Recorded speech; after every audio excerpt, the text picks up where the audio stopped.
The best way to understand my situation in China is I'm essentially a Martian on Earth talking to Martians back at home in Mars. There is no way the Chinese Communist Party doesn't know there is a professor with over 2 million subscribers on YouTube residing in Beijing. Say whatever you want about Mehdi Hassan, but boy, didn't he nail this interview with Jiang Xueqin, the fake professor that has been dominating headlines. I need you to watch this interview closely with me because this is not just a really good interview, it's a masterclass on how modern Chinese propaganda works. Let's get into it. Where does China fall into all of this? You're a Chinese Canadian, you're based in Beijing. China clearly stands to gain from a failed US war with Iran. How much of your views are reflective of China's views, the Chinese government's views, the CCP's views? The official Chinese Communist Party line is that China is committed to global peace and to global trade that benefits all. China wants a win-win globalized system. His response to the question on how he is influenced by the Chinese Communist Party is to cite the official propaganda lines by the Chinese Communist Party. People are trading peacefully, and which everyone is committed to world peace. And so China has come out vocally criticizing both Iran and the United States for starting this war, but also Iran for attacking the GCC energy infrastructure. And China, I think, is working very hard diplomatically to come to an agreement. Unfortunately, right now, China doesn't have much leverage over either the United States or Iran. I can't stand this, honestly. Oh, China wants to do good for the rest of the world. China wants to do good for the Middle East, but it just, they don't have the ability right now. They have a good heart, but their hands are tied. In fact, many analysts believe that this war was started in part to economically strangle China because China depends on a lot of its economy. A lot of its economy is based on accessing cheap energy from overseas, specifically the GCC. China imports 40% of its energy needs from the GCC.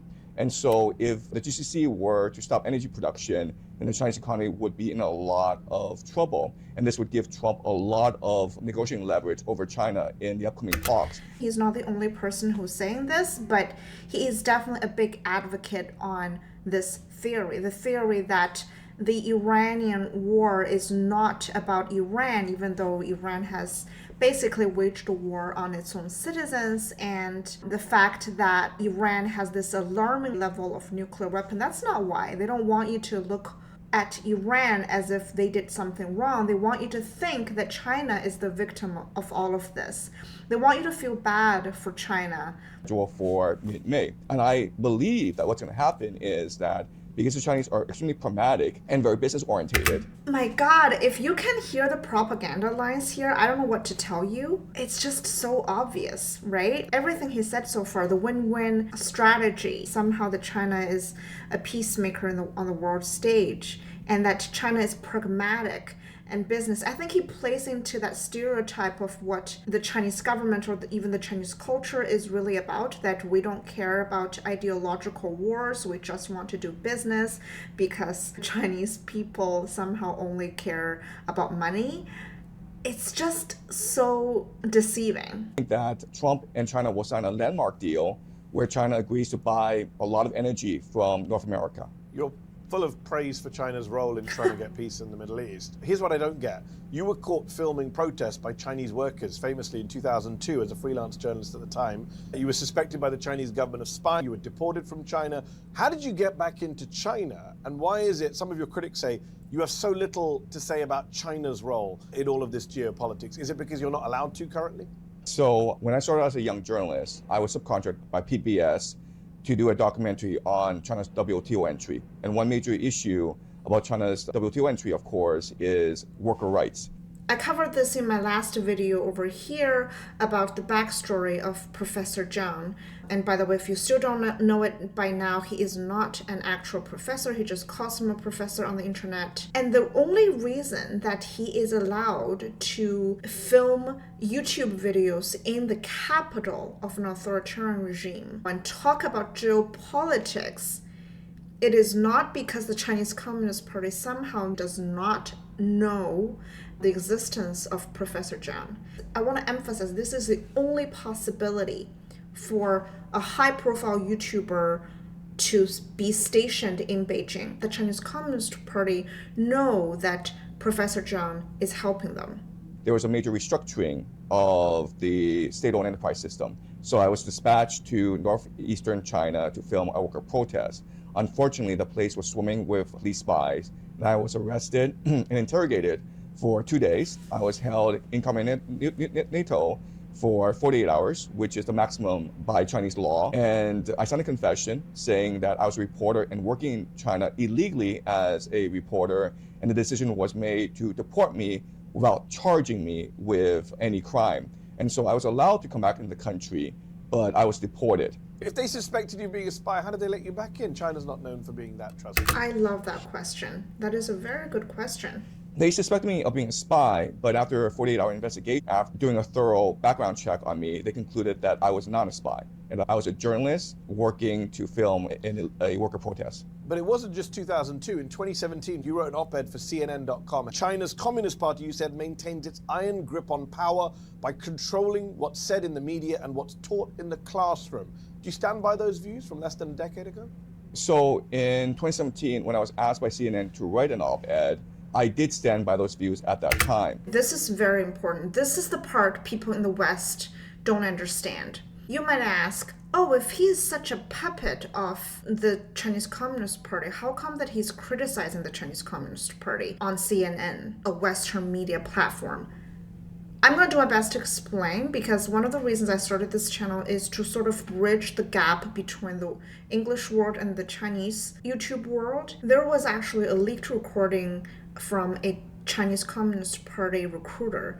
His whole job at the time was to spot and turn and recruit influencers to tell China stories.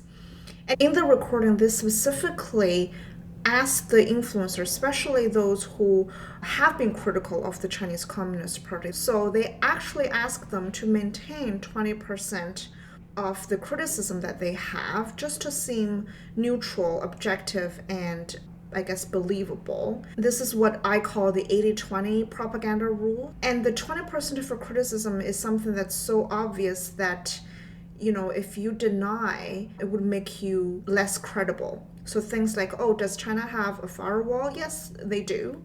But then they would turn around and say, well, although they have a firewall, they are all about world peace. They're all about helping each other, being pragmatic. The Chinese Communist Party has evolved so well that they understand which allegations to let go of. Like everyone else, in 2016, when Donald Trump won, I thought this would be very bad for American democracy, because he was clearly not a believer in free speech. He called the news media fake news. And so I wrote the op-ed for American audience saying the greatest treasure, the greatest wealth of America is the First Amendment, the right to speak whatever you want. And I contrast that with China, where you're not allowed to say whatever you want, where you are very much You notice how he shifted the focus from his ties to the Chinese Communist Party to American politics. He's framing it as if, you know, this is not about my ties to the Chinese Communist Party or how bad the Chinese Communist Party. This is about how bad the US was turning into. This is a hallmark of what I consider Chinese propagandists, is that they would shift focus. They would always turn something that's not about the US in a negative light. Even today, I do not have a Chinese online media presence. I do not say anything online. I do not talk to reporters from China, because I'm conscious that whatever I say online could be used against me. But hold on, they allow you to be on this show, they allow you to be on YouTube, you get past the great firewall that you criticized in that CNN piece. How come? Look, the reality is that the best way to understand my situation in China is I'm essentially a Martian on Earth talking to Martians back at home in Mars. Like, I am not part of the Chinese system. I'm on YouTube, which is blocked in China. To be on YouTube, this is what I'm not understanding. If you're blocked in China, why do they allow you to become... You're very prominent now. You're famous in the West. I'm sure the Chinese government has noticed that. That is true. There is no way the Chinese Communist Party doesn't know there is a professor with over 2 million subscribers on YouTube residing in Beijing. There is no way that they do not know that. Most Chinese will have access to a VPN device, and that's what I use in order to access the internet. You wrote for CNN that the Chinese government has built the Great Firewall to monitor and control their citizens' pursuit of truth. Does China control what you say now?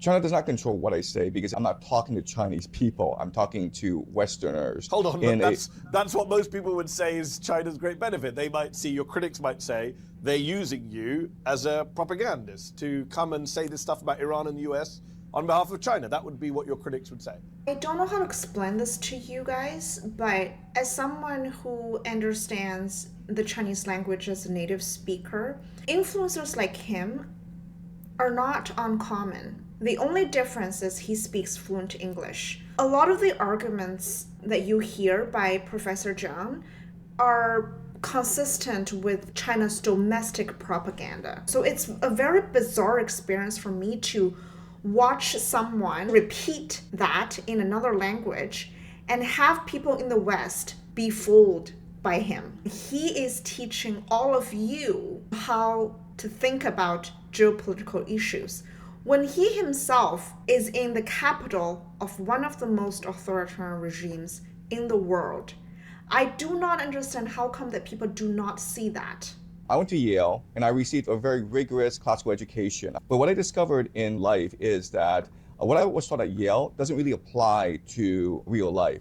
You said you were at Yale. Just to be clear, your degree was in English literature, was it not at Yale? It wasn't in Yes. international Yes. relations or national security. You're an English lit graduate. I know it's your YouTube moniker, but you're a high school teacher. You're not actually a professor.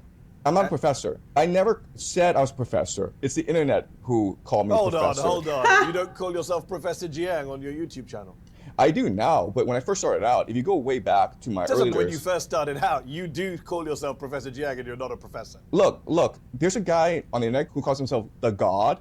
Have you interviewed him yet and asked him why he calls himself the God? I think I'm good friends with a radio host called Charlemagne the God, but no one actually thinks he's a god. People actually think you're a professor. Imagine if you're going to have a brain surgery. You wouldn't want your doctor to just have done their research. You would want them to be a real doctor with training. And the thing that I think really upsets me is that if you go in to have a surgery and it's someone who's really passionate about medicine, he's read a lot of books about brain surgeries, they might sound very convincing to you. And what's even more dangerous is how much of what he says is helping a hostile authoritarian regime.